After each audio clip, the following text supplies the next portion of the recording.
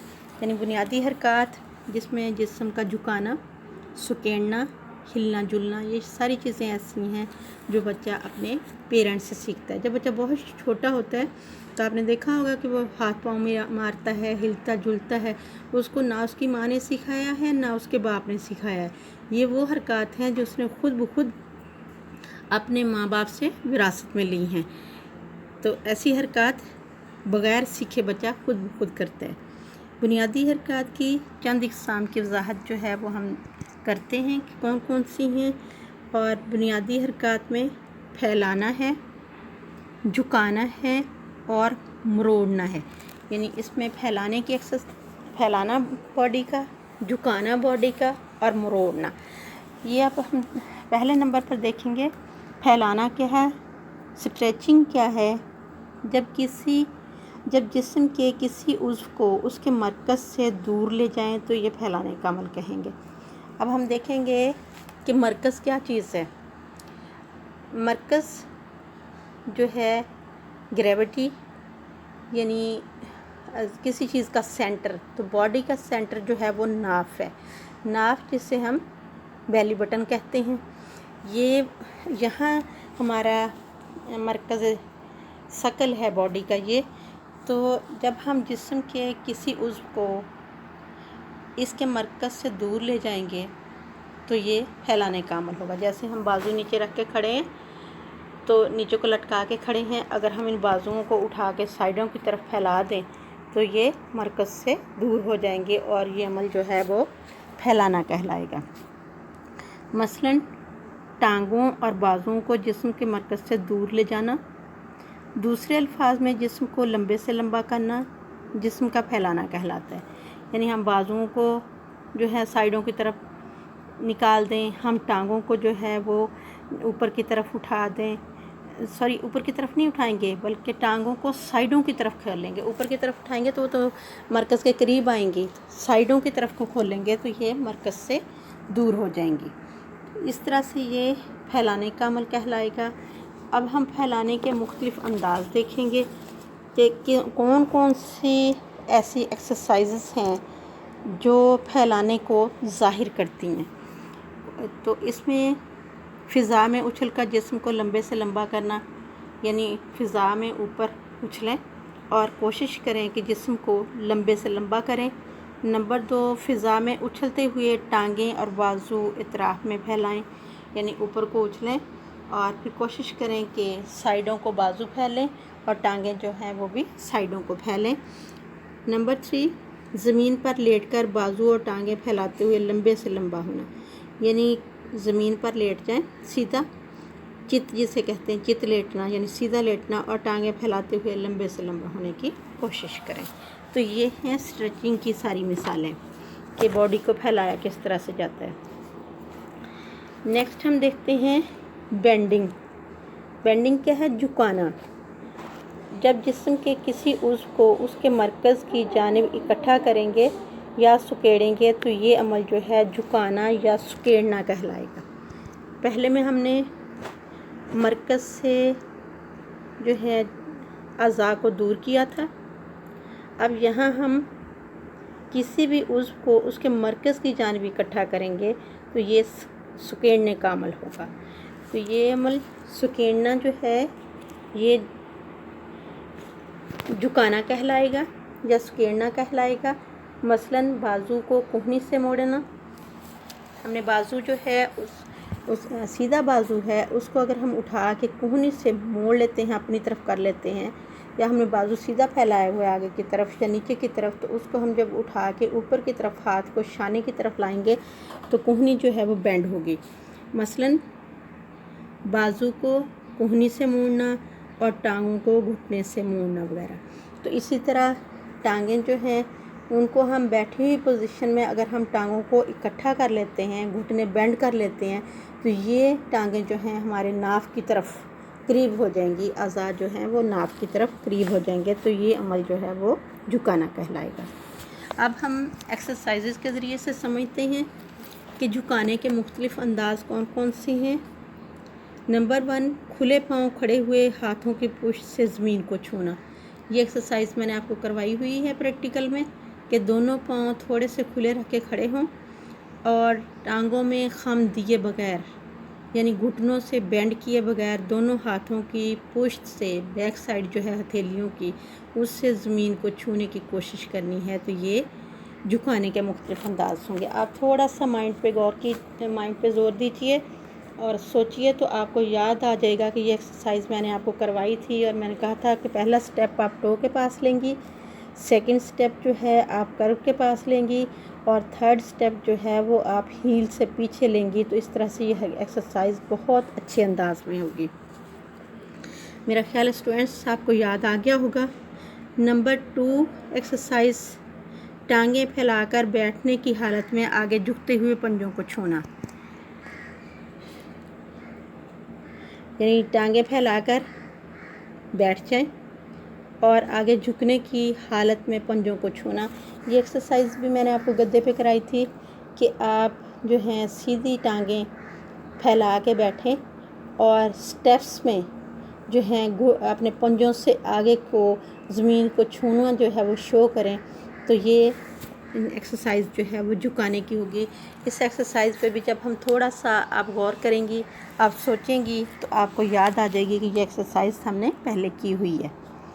Next ہے کہ لمبے بیٹھ کر آگے جھکتے ہوئے ماتھا جو ہے فور ہیڈ، اس کو گھٹنوں کو لگانا، یعنی آپ ٹانگیں پھیلا کر بیٹھ جائیں سامنے کی طرف اور پنجے جو ہیں بالکل سیدھے رکھیں اور ہیلز جو ہیں وہ زمین پہ لگی ہوئی ہوں اور ٹانگیں بالکل سیدھی ہوں، اور آپ کمر سے جھکتے جائیں آگے کی طرف اور اتنا جھکیں کہ آپ کا فور ہیڈ جو ہے وہ گھٹنوں کو لگ جائے، یعنی اتنا آپ نے باڈی کو جھکانا ہے، کمر کو جھکا کے اتنا وہ نیچے کرنا ہے کہ آپ کا فور ہیڈ جو ہے وہ گھٹنوں کو لگ جائے۔ تو یہ جھکانے کی ایکسرسائز ہو جائے گی۔ نیکسٹ، دھڑ کو آگے کی بجائے دائیں یا بائیں یا پیچھے کی جانب جھکانا۔ دھڑ کہتے ہیں کمر کو، تو کمر کو آگے کی بجائے دائیں یا بائیں یا پیچھے کی جانب جھکانا، یعنی آگے کو جھکانے کی بجائے یا تو دائیں طرف کو جھکایا جائے یا بائیں طرف کو جھکایا جائے یا پیچھے کی طرف جھکایا جائے، تو اس سے بھی یہ جھکانے کی ایکسرسائز جو ہیں وہ ہوں گی۔ تو یہ ساری ایکسرسائزز موسٹلی الحمدللہ ہم نے پریکٹیکل میں کی ہوئی ہیں۔ امید ہے کہ آپ کو انشاءاللہ العزیز ان کی سمجھ آتی جائے گی ساتھ ساتھ، لیکن میری بھی کوشش ہے کہ میں جہاں تک ممکن ہو سکے ایزی کر کے آپ کو پڑھاؤں۔ نیکسٹ جو ہے تھرڈ ہماری بنیادی حرکت، وہ ہے مروڑنا، ٹویسٹنگ، کسی چیز کو بال دینا، مروڑنا۔ تو حرکت کے ذریعے جسم کے کسی حصے یا اس میں بل ڈالنے کو مروڑنا کہتے ہیں۔ یعنی مروڑنے کی ڈیفینیشن کیا ہوئی کہ حرکت کے ذریعے جسم کے کسی حصے یا عضو میں بل ڈالنے کو مروڑنا کہیں گے۔ مروڑنے کے عمل کے دوران جسم کا ایک حصہ ساکن رہتا ہے، یعنی ایک حصہ جو ہے بالکل سیدھا سٹل رہے گا اور دوسرے حصے کو مروڑا جاتا ہے۔ کپڑا نچوڑنے کی کیفیت مروڑنے کے عمل کی وضاحت کرتی ہے، یعنی کپڑا نچوڑنے کی جو حالت ہے وہ مروڑنے کی بہترین مثال ہے یا مروڑنے کے عمل کی بہترین ترجمانی کرتی ہے۔ تو جب ہم کسی کپڑے کو دھوتے ہیں اور دھونے کے بعد اس کا پانی ہم نچوڑنے کے لیے اس کو بل دیتے ہیں، تو آپ نے دیکھا ہوگا کہ ایک نا بل سا آتا ہے کپڑے میں، تو وہ ہے مروڑنا۔ اور یہ مروڑنا جو ہے ہم حرکات میں کیسے کریں گے کہ اپنی باڈی کو بل دیں گے، کس حصے کو؟ کمر کو۔ آپ کو میں نے پہلوؤں کی ایکسرسائز کرائی ہوں گی. یاد کیجئے کہ پہلوؤں کی ایکسرسائز میں ہم نے مروڑنے کی ایکسرسائز بھی کی ہیں. اس میں نے آپ کو کہا ہوگا کہ آپ دونوں پاؤں کھلے رکھ کر کھڑی ہوں اور اپنے بازوؤں کا دائرہ بناتے ہوئے پہلے دائیں طرف کو مڑیں، پیچھے والی ٹانگ بالکل سیدھی رکھیں، اس کا ٹو زمین پر لگا ہوا ہو اور جس سائیڈ کو آپ مڑ رہی ہیں اس سائیڈ کا گھٹنا جو ہے وہ بینڈ ہو. اور اسی طرح پھر آپ بائیں طرف کو مڑیں اور بازوؤں کا سرکل بنے. تسلسل سے یہ ایکسرسائز کریں تاکہ آپ کا بایاں گھٹنا جو ہے وہ بینڈ ہو اور دائیں ٹانگ جو ہے وہ بالکل سیدھی ہو جائے اور ٹو جو ہے وہ زمین پر لگا ہوا ہو اور ہیل جو ہے وہ اٹھی ہوئی ہو. تو اس طرح سے آپ کی بیک کی پوزیشن جو ہے کمر کی اس طرح سے ہوگی کہ جیسے کپڑے کو ہم بل دیتے ہیں نچوڑنے کے لیے، بالکل سیم اسی طرح سے یہ کیفیت باڈی کی ہوگی. تو یہ اسے مروڑنا کہیں گے. مروڑنے کے مختلف انداز ہم دیکھتے ہیں. کون کون سے طریقے ہیں جس سے ہم جسم کو مروڑنے کی ایکسرسائز کروا سکتے ہیں. نمبر 1، لیٹ کر اٹھتے ہوئے کہنی سے مخالف گھٹنے کو چھونا. لیٹ کر اٹھتے ہوئے یعنی پہلے لیٹ جائیں اور پھر جب اٹھیں تو کوشش کریں کہ کہنی جو ہے وہ مخالف گھٹنے کو لگائیں، تو اس سے کمر میں جو ہے وہ بل آئے گا. نیکسٹ جو ہے کھلے پاؤں کھڑے ہونے کی صورت میں مخالف پنجے کو مخالف ہاتھ سے چھونا. تو یہ مخالف پنجے کو مخالف ہاتھ سے چھونا کس انداز میں ہوگا کہ ہاں اپنے دونوں پاؤں جو ہیں کراس پوزیشن میں رکھیں. ویسے تو ہم دایاں اور بایاں برابر رکھ کے کھڑے ہوتے ہیں.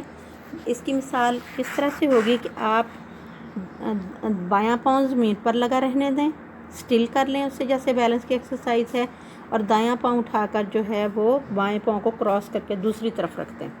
اس طرح سے دونوں پاؤں کی باہر کی سائیڈیں جو ہیں وہ آپس میں ملیں گی، جدھر کرو نہیں ہے، گلائی نہیں ہے، جدھر محراب نہیں ہے. تو اس طرح سے جب آپ بیلنس کر لیں گی، آپ اس طرح سے کھڑی ہو جائیں گی، تو پھر آپ جو ہے اپنے بازوؤں کو نیچے لٹکاتے ہوئے آہستہ آہستہ دائیں طرف کو نیچے کی طرف جھکیں گی اور دائیں ہاتھ سے بائیں ٹخنے کو چھونے کی کوشش کریں گی اور اسی طرح جو ہے سیدھی ہوں گی اور پھر سیدھے ہونے کے بعد اپنے بائیں ہاتھ سے دائیں ٹخنے کو چھونے کی کوشش کریں گی. تو یہ پہلوؤں کی ایکسرسائز ہم نے کلاس میں کی ہوئی ہے. آپ ان کو ساتھ ساتھ ریپیٹ کریں، دہرائیں، تو آپ کو خود بخود یہ ایکسرسائزز جو ہیں وہ یاد آنا شروع ہو جائیں گی انشاءاللہ العزیز. نیکسٹ ہے اگلی ایکسرسائز، ٹانگیں کھولے بازو پھیلائے دھڑ کو جھٹکے سے دائیں بائیں مروڑنا. یعنی جو ہے ٹانگیں کھول کے کھڑے ہوں اور بازو جو ہیں ان کو اطراف میں پھیلا لیں. اطراف میں پھیلانے سے مراد کیا ہے کہ بازوؤں کو بالکل سیدھا رکھتے ہوئے کندھوں کی سیدھ میں کھول دیں اور کندھوں کی سیدھ میں کھولنے کے بعد دھڑ کو جھٹکے سے دائیں اور بائیں جو ہے وہ اس کو مروڑیں. تو یہ مروڑنے کی ایکسرسائز ہوگی. یہ وہی ایکسرسائز ہے جو میں نے آپ کو پہلے بتائی ہے کہ ہم ایکسرسائز میں دونوں پاؤں کھلے رکھ کر کھڑے ہوں گے اور ہمارے دونوں بازو جو ہیں اطراف میں کھلے ہوئے ہوں گے اور پھر ہم پہلے دائیں طرف مڑیں گے، بازوؤں کو اوپر سرکل بنائیں گے اور دائیں طرف مڑنے کے بعد پھر کمر کو جو ہے ہم بائیں طرف موڑیں گے اور اس طرح سے یہ ایکسرسائزز ہوں گی. تو اس میں مروڑنے میں جتنی بھی ہماری ایکسرسائزز ہیں وہ ہماری پہلوؤں کی ایکسرسائزز آئیں گی. یہ بات آپ نے یاد رکھنی ہے. بالفرض میں آپ کو بتاتی ہوں، یہ تو کھڑے ہو کے آپ نے کی اور پاؤں کو کراس بنا کے آپ نے کی، اور ایک ایکسرسائز میں نے آپ کو یہ بھی کرائی ہوگی کہ آپ ہپ کے بل بیٹھ جائیں اور ہپ کے بل بیٹھنے کے بعد اپنی کمر کو اپنے ہاتھوں سے سہارا دے لیں اور سہارا دینے کے بعد ہپ پہ بیٹھنے سے مراد آلتی پالتی مار کے بیٹھنا ہے.